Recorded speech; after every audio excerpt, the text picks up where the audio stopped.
주간 꿀에 저는 기쁩니다. 저는 만족하고 있어요. 한지 플릭 감독에 대한 기대감이 더욱더 높아지고 있습니다.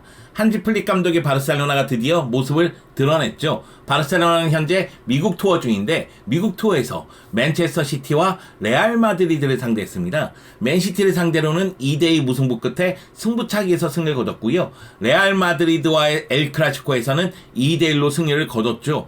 물론 프리시즌 경기니까 크게 의미를 둘 이유는 없지만 한지 플릭 감독이 어떤 축구를 구사하고자 노력하는지 그 모습이 드러났다는 점에서 저는 개인적으로 의미를 부여하고 싶고요. 그런 의미에서 내용도 결과도 저는 만족스러웠습니다. 물론 지금 이 순간에 바르셀로나의 100% 모습도 아니잖아요. 어린 선수들이 선발로 뛰었고 그 가운데 승리를 거두는 모습이 나왔는데 더용, 페드리, 가비, 안스파티, 아라우가 부상에서 돌아온다면 어떤 모습이 나올지 은근히 기대가 되더라고요. 물론 이렇게 한지 플릭에 대한 기대감이 높아지는 가운데 라포르타와 데코에 대해서는 실망스럽습니다. 꿀에는 실망한다. 라포르타 데코 뭐하고 있냐? 지금 레알 마드리드 엔드릭과 음바페 영입했어요. 아틀레티코 마드리드 르노르만과 셀로트 영입했고요. 훌리안 알바레스, 코너 갤러거 계속해서 영입하려고 노력하고 있습니다. 그런데 바르셀로나는 니코 올모 어떻게 할 거야? 빨리 결정을 해달란 말이야. 빨리 영입하란 말이야. 뭐하고 있는 거야? 답답합니다. 답답해요. 이적 시장은 나중에 정리하도록 하고 일단 한지 플릭 감독의 바르셀로나에 대해서 알아봐야 되겠죠? 한지 플릭 감독의 바르셀로나 어떤 모습인지 한번 살펴보도록 하겠습니다. 함께 가시죠. 렛츠고! 언급했다시피 바르셀로나는 미국 투어에서 2경기를 치렀습니다. 7월 31일 맨시티하고 경기에서는 파우 빅토르와 파블로 토레가 연속골을 넣으면서 2대2 무승부를 기록했고 승부차기에서 승리를 거뒀죠. 그리고 8월 4일 레알 마드리드와 엘 클라시코를 펼쳤는데요. 이 경기에서 파우 빅토르가 2골을 넣으면서 2대1로 승리를 거뒀습니다. 전반 42분에 바에가 오른쪽에서 올려준 크로스를 레반도프스키가 원터치로 떨궈줬고 그 가운데 파우 빅토르가 헤더로서 선제골을 기록했습니다. 그리고 후반 9분 오른쪽에서 바에가 왼발로 아웃프런트 킥으로 올린 크로스를 원터치로서 파우 빅토르가 다시 한번 마무리 지으면서 바르셀로나는 2대0으로 앞서 나가는 모습이 있었죠. 물론 코너킥 상황에서 니코 파스가 환상적인 헤더로 추격골을 기록하긴 했습니다만 이 경기는 바르셀로나의 2대1 승리로 마무리가 됐습니다. 사실 저는 이 경기는 대등한 경기였다고 생각을 해요. 아르다 길러 선수가 전반전에 골을 넣었는데 오프사이드로 취소되는 장면이 있었고 엔드리게도 골을 넣을 수 있는 기회가 있었지만은 결정짓지 못하는 모습이 있었거든요. 그 가운데 바르셀로나가 승리를 거둔 거는 파우 빅토르의 활약이 있었기 때문이죠. 물론 파우 빅토르뿐만이 아니라 오른쪽 풀백으로 나온 바예의 크로스도 환상적이긴 했습니다. 전체적으로 바르셀로나의 어린 선수들이 눈에 좀 들어왔다 이렇게 말씀드릴 수가 있겠습니다. 경기 자체의 내용을 봤을 때는 대등한 경기였기 때문에 기록을 보면은 점유율은 5대5, 슈팅도 11개 대 11개. 다만 바르셀로나가 유효 슈팅이 6개로 앞서 있었고요. 패스 숫자도 그렇게 큰 차이는 나오지 않았습니다. 바르셀로나 입장에서는 프리시즌에서 2연승을 거뒀기 때문에 한지 플릭 감독이 첫 단추를 너무나 잘 깼다는 느낌이 들고 한지 플릭 감독이 추구하는 축구가 탄력을 받을 가능성이 높아졌죠. 맨시티하고 레알 마드리드에게 승리를 거뒀기 때문에 지금 이 순간 기분이 아니 좋을 수가 없습니다. 한지 플릭 감독의 축구도 저는 굉장히 매력적이라고 생각을 해요. 4-2-3-1 바탕으로 해서 공격을 전개하는 모습은 뭐라고 할까요? 제가 원하는 모습이에요. 바르셀로나의 DNA는 빌드업 과정에서 그대로 나옵니다. 후방에서 짧은 패스를 돌리면서 앞으로 전개를 하고 상대 진영으로 넘어왔을 때 패스 속도가 빨라지고 그리고 측면을 이용하는 장면이 나오면서 직접적으로 박스 안쪽에서 타격을 가하고자 노력을 하고요. 박스 안쪽에서 슈팅 기회가 있을 때는 슈팅을 아끼지 않는 모습이 나오고 있습니다. 특히 상대 진영에서 측면의 스피드, 직접적으로 박스 안쪽의 타격, 그러면서 공격의 효율성이 더욱더 높아지는 느낌이 들었어요. 한지 플릭 감독은 빠른 공격 전개도 보여주지만 지공 상황에서 양쪽 측면 수비수들을 위로 올리면서 공격 숫자를 늘리고요. 중앙 쪽에서 파블로 토레가 하프 스페이스로 들어가는 모습이 있고 카사도 같은 경우에도 공격을 전개할 때는 위로 올라와서 공격 숫자를 늘려주는 역할을 합니다. 그 가운데 오른쪽에 파우 빅토르는 안쪽으로 들어가면서 결정력이 매우 높은 모습을 보여줬어요. 파우 빅토르 같은 경우에는 맨시티전에서 최전방에 책임지면서 골을 기록했었는데 이 경기에서는 오른쪽 측면을 책임지면서도 볼이 없을 때 움직임이 좋다 보니까 계속해서 좋은 위치로 움직이더라고요. 그래서 골을 넣는 힘을 또 보여주기도 했고요. 그러다 보니까 공격을 전개하는 과정은 매우 좋았습니다.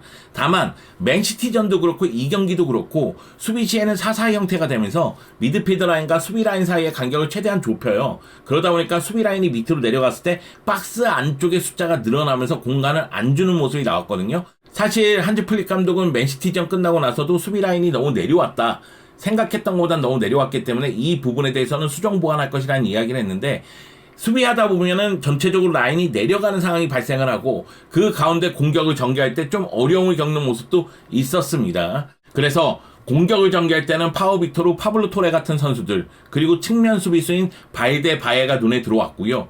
그리고 수비 시에는 카사도 베르날 같은 선수들, 피보테 선수들이 눈에 들어왔습니다. 이 어린 선수들이 사실 리그에서 얼마만큼 기회를 잡을지는 모르겠지만 일단 프리시즌에 자신의 가치를 보여줬다는 게 매우 중요하고요. 그리고 한지 플릭 감독이 요구한 사항을 잘 소화했다는 데 의미를 둬야 될 것으로 보입니다.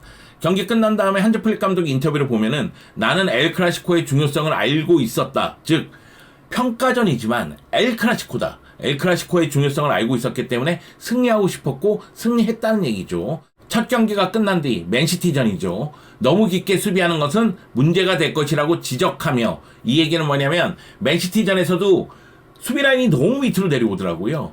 그러면서 박스 안쪽에 수비 숫자를 늘리는 방향으로 갔었는데 한지 플릭 감독이 원하는 건 이런 모습은 아니라는 거죠. 너무 소극적으로 대처할 이유는 없다는 겁니다. 그렇기 때문에 압박을 잘하는 것이 목표라고 이야기했다. 압박을 통해서 그 전에 상대 공격을 차단하고 지연시키는 게 목적이라고 이야기했다는 겁니다. 팀은 더 발전했다. 아마도 맨시티전보다는 레알 마드리드전 경기력에 대해서 만족하는 듯 보입니다. 수비는 아직 부족하지만 노력하고 있고 공을 가지고 있을 때 하는 선택들이 매우 좋다. 수비는 좀 불안하죠. 맨시티전에서 2골 허용하는 장면이나 레알 마드리드를 상대로 세트피스 상황에서 니코파스를 놓치는 장면이나 수비에는 여전히 문제가 있다는 것을 인정하는 겁니다. 이런 부분에 대해서 또 발전을 시켜야 되겠죠. 공을 가지고 있을 때 하는 선택들이 매우 좋다는 점은 역시 볼을 소유하고 앞으로 전진할 때 나름대로 힘을 발휘했다는 이야기로 보입니다. 파워 빅토르 이야기를 안 할 수가 없죠. 파워는 득점하는 방법을 알고 있다. 파워 빅토르에 대해서 이야기 안 할 수가 없잖아요. 2경기에서 3골인데 1군의 문은 항상 열려있다. 아마도 파워 빅토르에게 기회를 주겠다, 이런 이야기로 보입니다. 제가 들은 바에 의하면 한지 플릭 감독이 최전방 첫 번째 옵션은 레반도프스키라고 생각하고 두 번째 옵션이 페란 토레스, 그리고 세 번째 옵션이 안수파티가 아니었나 싶어요. 안수파티가 부상을 당하기 전에 훈련 도중에 최전방에서 활약을 했다고 하더라고요. 그런데 파워 빅토르가 이 정도로 활약해준다면 첫 번째 옵션이 레반도프스키지만 두 번째 옵션이 파워 빅토르가 될 가능성이 크죠. 그만큼 파워 빅토르의 활약은 눈에 확 들어왔습니다. 파워 빅토르, 저는 이 정도로 잘할 거라고 생각하지 못했어요. 물론 지난 시즌 바르셀로나 아틀레틱에서 39경기 뛰는 동안 20골 6개의 도움을 했습니다. 그렇기 때문에 이번 여름 지로나에서 완전 영입한 거 아니겠어요? 근데 파워 빅토르의 이적료가 270만 유로밖에 안 돼. 왜냐면 지로나에서도 유망주로 각광받긴 했지만 지로나에서 출전 기회를 줬을 때 제대로 활약을 못했거든요. 지로나에서 B팀 포함해서 한 14경기인가 나왔나? 공격 포인트가 없었어요. 그러면서 지로나에서 출전 기회를 잡지 못하다 보니까 지지난 시즌 하위 리그의 사바델에 임대됐었고요. 그때 36경기에서 7골 6개의 도움을 하면서 가능성을 보여줬습니다. 그리고 지난 시즌 바르셀로나 B팀, 바르셀로나 아틀레틱에 임대가 되면서 20골을 넣었던 거죠. 바르셀로나 입장에서는 지금 금덩어리를 캔 거와 마찬가지입니다. 이 정도로 골을 잘 넣는단 말이야? 제가 그런 얘기 많이 했잖아요. 상대 박스 안쪽에서 골을 넣을 수 있는 능력은 그 선수 본인만의 능력이라고. 득점할 수 있는 기회를 만들어주는 건 감독이 전술적으로 얼마든지 만들어줄 수가 있습니다. 그렇기 때문에 패턴을 짜고 훈련을 하고 어떻게 해서든 짜임새를 만들고자 노력을 하는 거겠죠. 그런데 그 기회를 골로 연결할 수 있느냐 없느냐는 그 선수의 능력에 달려있어요. 그런데 파워 빅토르가 골 넣는 모습을 보면 이 선수 감각이 있구나. 골 냄새를 잘 맡는구나. 그런 느낌이 들거든요. 이거는 약간 내추럴 본 킬러? 타고난 느낌? 그런 게 있습니다. 사실 박스 안쪽에서 결정력이 떨어지는 선수들, 그런 선수들이 파괴력을 보유하는 게 정말 어렵습니다. 물론 비니시우스처럼 결정력을 완전하게 보유하다 못해 파괴력을 보여주는 선수도 있죠. 근데 굉장히 드물다는 거예요. 그런데 이렇게 골을 잘 넣는 선수는 기회만 오면 그 기회를 살릴 줄 안다는 거죠. 그렇기 때문에 저는 파우 빅토르에게 기회를 더 많이 줘야 된다는 생각이 듭니다. 엘 클라시코 기록 보세요. 65분 출전해서 2골 넣었고 슈팅 6개, 유효슈팅 4개, 2골입니다. 패스 성공률이 100%예요. 20개 패스에서 20개 성공시켰습니다. 이런 선수들에게는 계속해서 기회를 줄 수밖에 없죠. 여기다가 파우 빅토르의 장점 중에 하나는 공격의 어느 포지션이든 뛸 수 있다는 겁니다. 맨시티전에서 최전방 책임지면서 골 넣었죠. 레알 마드리드를 상대로 오른쪽 측면에서 뛰었는데 2골 넣었죠. 그리고 왼쪽에서도 뛸 수가 있다는 거죠. 그런 측면에서 봤을 때 파우 빅토르는 아마도 다가오는 시즌 계속해서 출전 기회를 잡지 않을까 그런 생각이 듭니다. 여기에 라이트백으로 뛴 바에도 출전 기회를 줘야 된다고 생각을 합니다.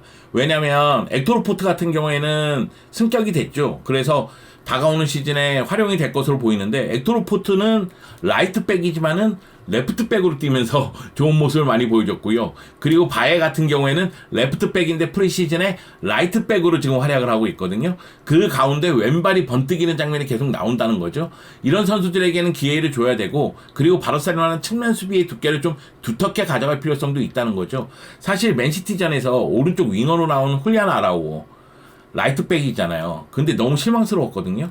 그에 비해서 바에는 눈에 들어온다는 겁니다. 그렇기 때문에 바에도 다가오는 시즌에 기회를 좀 줘야 되지 않을까? 그런 생각이 좀 들어요. 파블로 토레는 매우 위력적인 드리블과 패스를 구사하고 공격 쪽에서도 효율적으로 움직이는 모습을 보여줬지만 그 포지션에 뛸 수 있는 선수들이 바르셀로나에 너무 많습니다. 일단 다니 올모 영입한다고 하잖아요. 그 올모 영입하면 올모는 그 자리에 있을 거 아닙니까? 긴도안 그 자리에 있을 수 있죠. 페드리 그 자리에 있을 수 있습니다. 가비도 쓸 수 있죠. 페르민도 있습니다. 그렇기 때문에 파블로 토레의 입장에서는 좀 아쉽지만 기회를 잡는 것보다는 다시 한번 임대를 가야 되지 않을까? 이런 생각이 좀 있는데 뭐 한지 플릭 감독이 선택을 하겠죠. 지난 2경기에서 뛰어난 활약을 펼친 파우 빅토르, 파블로 토레, 바에 대해서 이야기해봤습니다. 그리고 이 선수들에 대해서도 이야기를 해야 되겠죠. 카사도와 베르날에 대한 이야기입니다. 바르셀로나가 이적 시장에서 왼쪽 윙어와 피보테를 영입해야 된다는 이야기를 제가 엄청 많이 했습니다. 그런데 지금 분위기로 와서는 니코와 올모를 동시에 영입하고 싶어 해요. 물론 니코가 영입될지 안 될지는 잘 모르겠지만 뭐 이번 주 내로 결정이 난다고 하죠. 여하튼 니코와 올모를 동시에 영입하고자 노력을 하고 있고 니코의 바이아웃 금액이 5,800만 유로, 올모를 영입하는데 6천만 유로가 필요하다고 한다면 거의 1억 2천만 유로를 쓴다는 얘기 아니겠어요? 그러면 피보테는 자체적으로 해결하겠다. 이런 이야기가 나오고 있습니다. 로메오 같은 경우에는 지로나로 임대됐기 때문에 더 이상 이야기할 필요가 없고요. 왜 이렇게 시원하지? 갑자기 소화제를 먹는 기분? 네, 좀 시원합니다. 자, 그러면서 카사도와 베르나를 지난 프리시즌 2경기에서 테스트를 해봤습니다. 카사도는 눈에 들어오더라고요. 특히 이제 맨시티전에서 도움을 기록하는 모습이라든가 그리고 레알 마드리드전에서 많이 뛰는 모습이 눈에 들어왔고 베르날 같은 경우에는 저는 개인적으로 아직 모르겠어요. 근데 맨시티전 끝나고 나서 펩이 칭찬을 하더라고요. 이 어린 선수가 볼을 그 정도로 간수할 수 있다는 건 대단하다는 식으로 이야기를 했는데 카사도와 베르날의 가능성은 분명히 프리시즌에 입증이 됐다. 이렇게 보면 되겠습니다. 그리고 사실 바르셀로나는 미드필더들이 많아요. 4-2-3-1 포메이션을 가동한다고 봤을 때 2명의 볼란치, 2명의 피보테를 쓴다고 친다면 한 자리는 더용이 가져갈 가능성이 크잖아요. 또는 뭐 페드리가 내려올 수도 있고 긴도안이 내려올 수도 있습니다. 다른 한 자리의 문제잖아요. 그 가운데 카사도와 베르나를 지금 테스트하고 있고 만약에 카사도와 베르나를 활용할 수 없다면 센터백인 텐센과 에릭 가르시아를 올릴 수도 있다는 이야기가 있어요. 물론 에릭 가르시아가 잔류할지 떠날지 모르겠지만 크리스텐센 같은 경우에는 지난 시즌도 수비형 미드필더로 뛰었기 때문에 충분히 뛸 수 있다는 생각이 들고요. 그리고 한지 플릭 감독이 수비형 미드필더와 관련해서 공수 연결 이런 부분보다는 상대에게 공간을 주지 않는 강력한 수비력을 가진 수비형 미드필더가 필요하다고 얘기했습니다. 그런 측면에서 생각할 때 공수 연결은 프랭키 도용이라든가 다른 미드필더에게 맡기고 좀 많이 뛰면서 수비를 좀 커버하는 그런 역할하는 미드필더 역할을 카사도라든가 텐센이라든가 베르날이라든가 이런 선수들이 하지 않을까 저는 생각을 하는 거거든요. 근데 상황이 좀 안 좋으면 뭐 도용과 긴도안이 더블 볼란치 그 위치에서 뛸 수도 있겠죠. 개인적으로는 확실한 피보테를 한 명 영입하는 게 좋지 않을까라는 생각이 있는데, 클럽 사장이 어쩔 수 없다면 뭐 이제까지 해왔듯이 라마시아 출신에게 기회를 주는 것도 저는 나쁘지 않다고 생각을 합니다. 한지 플릭 감독의 바르셀로나 2경기밖에 보지는 못했지만 저는 2경기 되게 만족스러웠어요. 왜냐면 저는 차비 감독의 바르셀로나를 보면서 너무 박스 바깥쪽에서 볼을 돌린다는 생각도 많이 했거든요. 물론 바르셀로나의 DNA를 생각했을 때 짧은 패스를 통해서 점유율을 높이고, 그러면서 상대에게 공격 기회를 주지 않고, 그리고 공간을 만들어 나가는 축구를 한다. 그런 측면에서 봤을 때는 차비 감독의 축구도 분명히 바르셀로나 DNA에 맞는 축구긴 했어요. 근데 공격의 효율성이 너무 떨어졌잖아요. 근데 한지 플릭 감독의 축구는 공격의 효율성이 나름대로 높은 모습이 나오니까 그 부분에 대해서 만족감이 있다는 이야기죠. 그리고 한지 플릭 감독의 축구 자체가 리그에서 성공한다고 보장할 수는 없지만 일단 바르셀로나에게 경쟁력을 준다는 부분에서는 어느 정도 효과를 볼 거라고 저는 생각을 합니다. 그리고 어린 선수들도 너무 잘 활용하고 있고요. 기대가 됩니다. 기대가 돼요. 다가오는 시즌 한지 플릭 감독의 바르셀로나가 어떻게 할지 기대가 되는데, 아직 프리시즌이 끝나지 않았습니다. 미국 투어에서 AC 밀란을 상대한 다음 바르셀로나 돌아와서 모나코를 상대로 간페르컵을 치른 다음에 발렌시아를 상대로 다가오는 시즌 라리가 1라운드를 치르니까 바르셀로나 입장에서는 일정 자체가 빡빡한데, 한지 플릭 감독으로서는 계속해서 선수들을 테스트하면서 자신이 원하는 축구를 구사하고자 노력할 것으로 보입니다. 한지 플릭 감독 열심히 일하고 있는 것 같으니까요, 한번 믿어보자고요. 다만 라포르타, 데코 이래 선수 좀 영입해라. 지금 뭐 하는 거냐? 옆 동네 좀 봐봐. 음바페, 세르로트 막, 너 뭐 하는 거야? 일 좀 하자. 데쿠, 라포르타.